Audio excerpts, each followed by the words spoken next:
nangyari sa'yo? Ano? Kanina nasa kusina ako, binuksan mo electric pan, kaliligo ko lang. Ngayon, Hindi ba yan ang gusto mo malamig?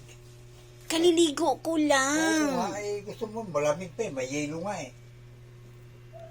Gusto mo, ang tubig mo, lagyan mo na yelo eh. Tapos pag binuksan ko, magagalit ka. Diyos ko naman, si Babang patayin mo yan kasi kaliligo ko lang. Hindi, pinapawisan ako eh. Eh di doon ka sa labas. Umiwas ka doon ka, tago ka sa cabinet. Doon ka sa labas. Doon ka sa labas kasi nilalamig ako. Hindi, ayaw ko. Nakakahiya. Mainit doon, walang hangin. Dito may hangin sa kwarto eh. Pang ibang Patayin komplikasyon. mo. Kaya labis ang pasasalamat ko sa iBerry. Wow, amoy yayamanin. Ay biri. Electric pan oh, umiikot. Lamig.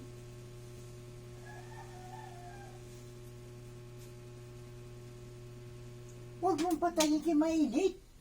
Doon ka, mali. Kaliligo ko lang eh, tapos Bahala ka.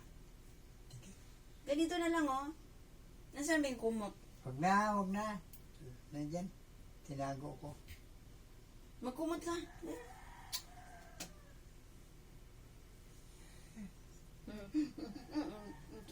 Ang cute. Kaya, Huwag mo paandarin yan ha.